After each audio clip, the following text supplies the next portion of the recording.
Hey folks, JD here, and today on this beautiful grey Bristol morning we are going to be looking at the SYMA X5UW.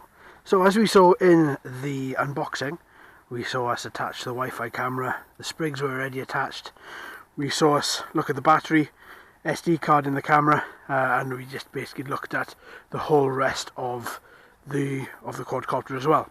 So now, as we are out here very early this morning, we have got a lot of room to roam, so let's get started. So first of all, let's set up our FPV screen attached to our phone. Let's set up the Wi-Fi. Okay, so now that we've selected the Wi-Fi, there we are. We are now fully connected onto there. Let's open up the SYMA Go app. What we'll do, I think, is we'll open it up from scratch. So don't forget to download the SYMA Go. If you're using iOS or Android, you can find it in your respective app stores there. So let's turn on the controller. Let's bind the controller. Now that we've bound the controller, you can see the LEDs have stopped flashing. Now we should, hopefully, be good to calibrate. So send these two in, and then we should. There we are. So with just a touch of a button, let's record some video. With just a touch of a button, this one here, we should be taking off. Brilliant, one key takeoff. Not had much success with using that in anything other than a GPS drone. Oh, fair play. Alright then, little dude, come back to me. Let's check out your altitude hold. So this one is an altitude hold feature, not an altitude lock. Altitude lock would mean that you won't be able to move her up and down, but she would just lock into place. Okay.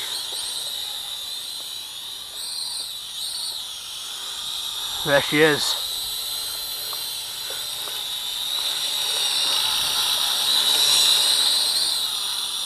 We got a bit of wind here today, folks, coming in at just under 2 miles an hour, which is obviously playing havoc with the copter a little bit. It's not staying as stable as it should.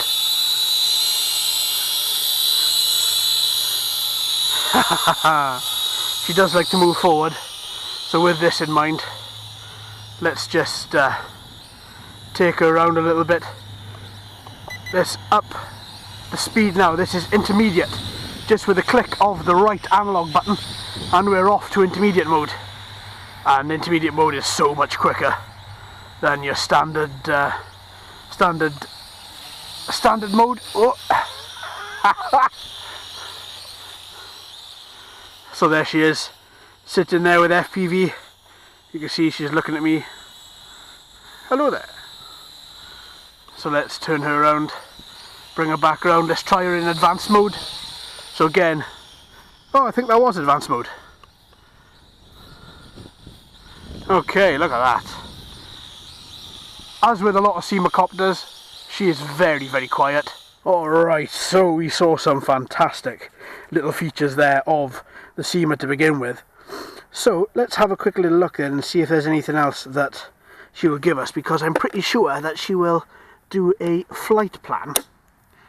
So let's see whether, if we select, is that flight plan? No, that's flight plan.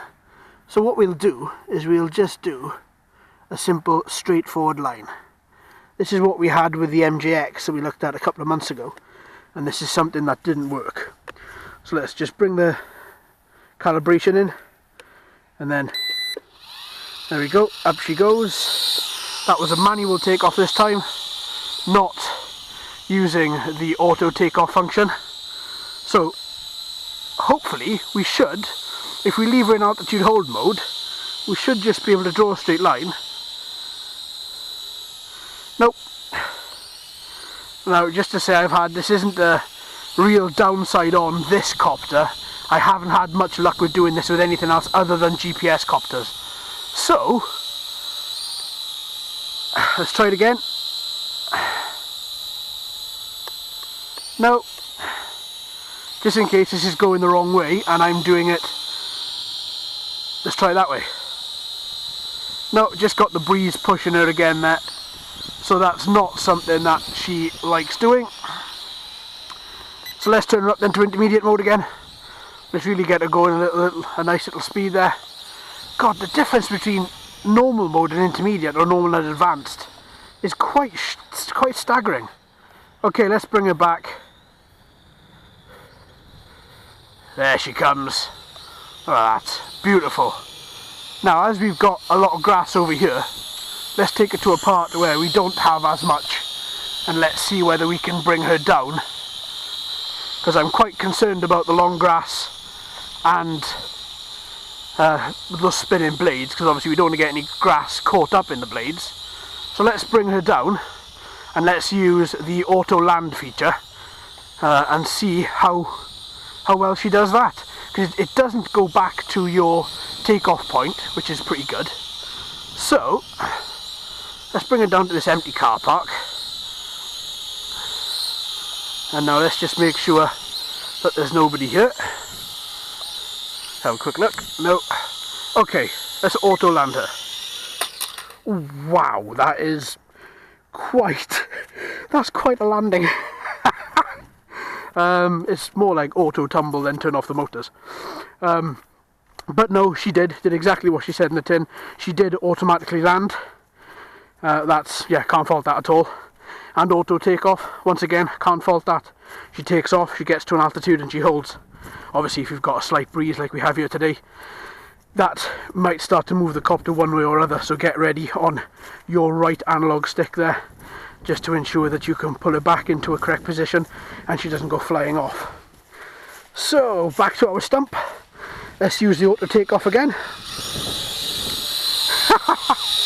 Oh, never get old.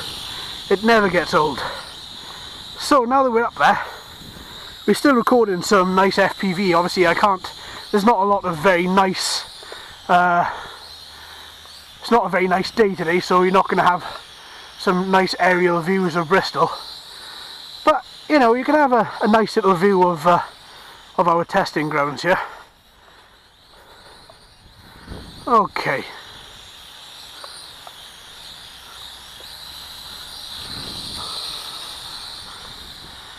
Okay, lights are flashing. That's probably due to low battery. So let's bring her down. Okay, she might have a bit of a low battery, but we can certainly see if we can take her off again. So, one key takeoff. Oh no! That's it. No, nothing. Battery is gone. It's always a shame. Always a shame. Because I'm often thinking to myself that it should be really great to have a battery that lasts a little bit longer than 8 minutes. Well, there we have it. I mean, we did put her through her paces. We did, really did. So we took her out. We had a look. We used the auto takeoff function to begin with, and then she got to an altitude and she leveled off there.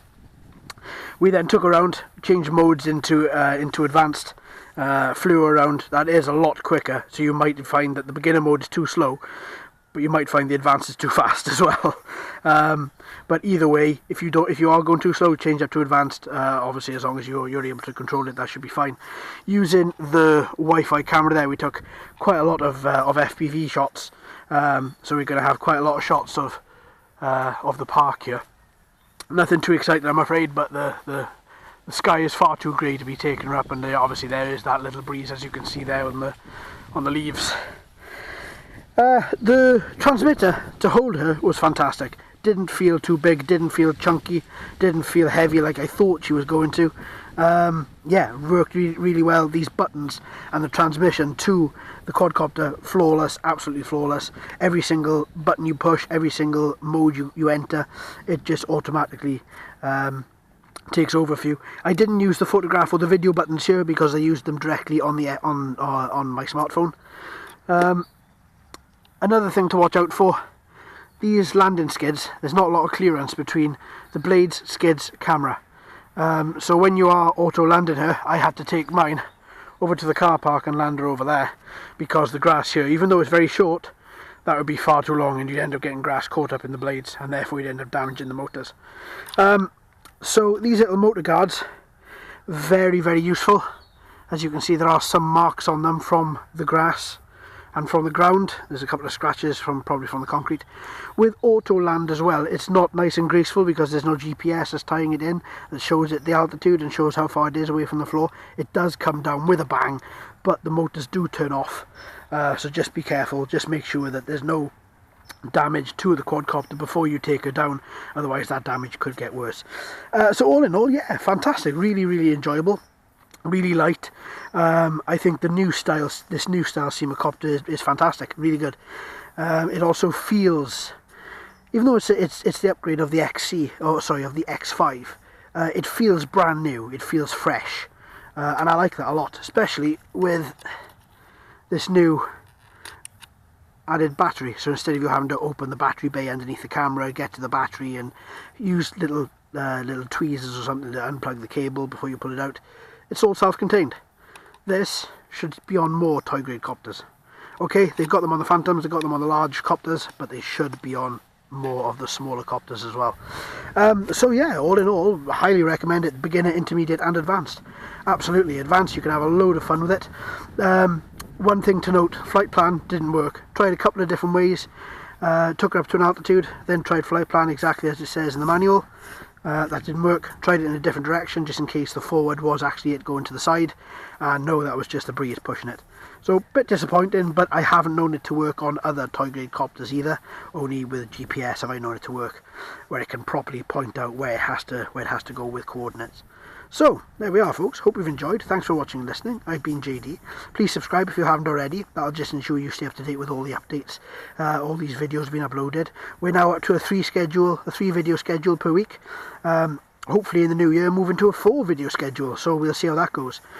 So there we are, my friends. So until next time, happy flying.